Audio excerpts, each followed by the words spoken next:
এই আওয়ামী লীগ হচ্ছে সেই আওয়ামী লীগ যারা জাতীয় সংসদকে অপবিত্র করে সেইখানে বসে সমস্ত কার্যকলাপ বন্ধ করে দিয়েছিলেন।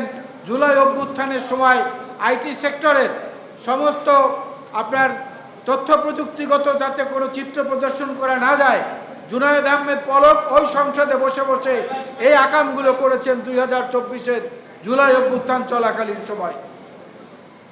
এই জাতীয় সংসদে দাঁড়িয়ে শেখ মুজিব স্বাধীন বাংলাদেশে যুদ্ধের পরে ফেরত এসে হুঙ্কার দিয়ে বলেছিলেন, সিরাজ শিকদারকে হত্যা করার পরে কোথায় সিরাজ শিকদার? বিচার বহির্ভূত হত্যাকাণ্ডকে শেখ মুজিব নিজে স্বীকৃতি দিয়েছিলেন এই সংসদে দাঁড়িয়ে। সুতরাং জাতীয় সংসদকে আঘাত করা আওয়ামী লীগের পেশা, আওয়ামী লীগের নেশা এবং আওয়ামী লীগের স্বভাব। এগুলো আমরা দেখেছি বিভিন্ন সময়। আজকে নির্দিষ্ট দুটো নাম আপনারা বলেছেন যে অমুকের বিচার করা উচিত, অমুককে গ্রেফতার করা উচিত। গ্রেফতার করা উচিত সবার আগে মহিউদ্দিন খান আলমগীরকে। কারণ আপনাদের মনে আছে এই ফারুকের উপরে হামলা করার পরে তার সঙ্গে যে ওই সময় বিএনপি নির্বাচিত সংসদ সদস্যরা ছিলেন তারাও অনেকে শরীরে আঘাতপ্রাপ্ত হয়েছেন, যার মধ্যে আমাদের বোনেরা ছিল, আমাদের ভাইয়েরা ছিল। এর পরপর রাজারবাগ পুলিশ লাইনে পুলিশ সপ্তাহ উপলক্ষে পুলিশকে পদক প্রদান করা হয়েছিল। সেদিন এই দুইটি নামের লোককে, একজন মুসলিম একজন সনাতন ধর্মাবলম্বী, এই দুই পুলিশ অফিসারকে সেদিন পদক দেওয়া হয়েছিল, বিশেষ পদক। সাংবাদিক বন্ধুরা জিজ্ঞেস করেছিলেন মখা আলমগীরকে, তাদেরকে পদক দিলেন কি কারণে? চিফ হুইপকে হামলা করেছে এই জন্যে? সেদিন মখা আলমগীর উত্তর দিয়েছিলেন, হ্যাঁ, বিরোধী দলীয় চিফ হুইপকে পিটিয়েছে, এই জন্য তাদেরকে আজকের এই পদক দেওয়া হয়েছে। তো কার কাছে তখন বিচার চাইতেন? এখন বিচার চাওয়ার সুযোগ এসেছে, সেই বিচার চাওয়ার সুযোগ আওয়ামী লীগই আবার করে দিচ্ছে। গতকালকে একটা বিশাল ঘটনা ঘটেছে বাংলাদেশে। জুলাইয়ের গণ অভ্যুত্থানের গণহত্যাকারী ফ্যাসিস্টদের অন্যতম সহযোগী তৎকালীন আইজি চৌধুরী আবদুল্লাহ আল মামুন, তিনি একজন আসামি ছিলেন।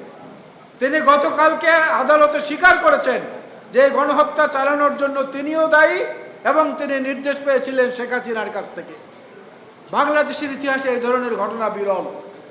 এখন চৌধুরী আবদুল্লাহ আল মামুন হলেন রাজসাক্ষী, আর শেখ হাসিনা এবং তৎকালীন স্বরাষ্ট্রমন্ত্রী হলেন আসামি।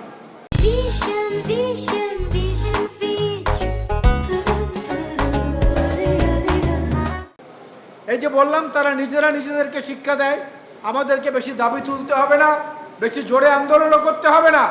আওয়ামী লীগ নিজেরাই নিজেদেরকে ধ্বংস করে, যুগ যুগ ধরে সেই ইতিহাস রয়ে গেছে।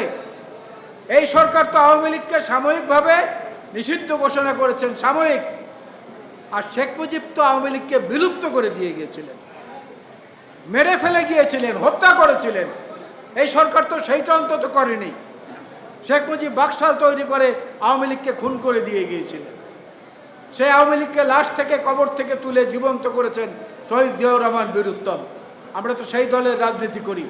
আমরা সংসদকে মাথার উপরে স্থান দেই, যার প্রমাণ হচ্ছে 91 সালের নির্বাচনের পরে দেশনেত্রী বেগম খালেদা জিয়া বিএনপির গঠনতন্ত্রে রাষ্ট্রপতি পদ্ধতির সরকার ছিল, সেইটাকে পরিবর্তন করে দেশের স্বার্থে, গণতন্ত্রের স্বার্থে সংসদীয় পদ্ধতিতে ফেরত এসেছিলেন।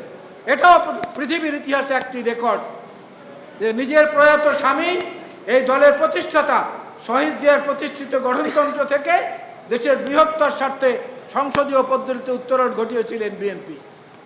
সুতরাং আমরা শান্তির পক্ষে, আমরা গণতন্ত্রের পক্ষে, আমরা বহুদলীয় মতকে সম্মান জানানোর পক্ষে। আর আওয়ামী লীগ হচ্ছে ঠিক তার উল্টো, সংসদকে অপবিত্র করার পক্ষে, বিরোধী দলকে নির্বংশ করার পক্ষে এবং ক্ষমতা টিকিয়ে রাখার জন্য গণহত্যা সহ যা খুশি তাই চালিয়ে যাওয়ার পক্ষে। আজকের এই পক্ষে এবং বিপক্ষ শক্তির মাঝখান থেকে যারা উত্থানের জন্য চেষ্টা করছেন তাদেরকে বলবো, ছোটবেলায় আমরাও আদর্শ লিপি পড়েছি। আমরা ছোটবেলায় পড়েছি, ওই দেখা যায় তাল গাছ, ওই আমাদের গা, ওইখানেতে বাস করে কানা বগির ছা। কানা বগির ছা থেকে কিন্তু আস্তে আস্তে আস্তে আস্তে বড় বক তৈরি হয়, হঠাৎ করে হয় না। আমার সন্তান কিংবা আমার সন্তানের পরবর্তী প্রজন্ম যদি এখনই মুরব্বীদের মতো কথা বলেন, এটা বেমানান।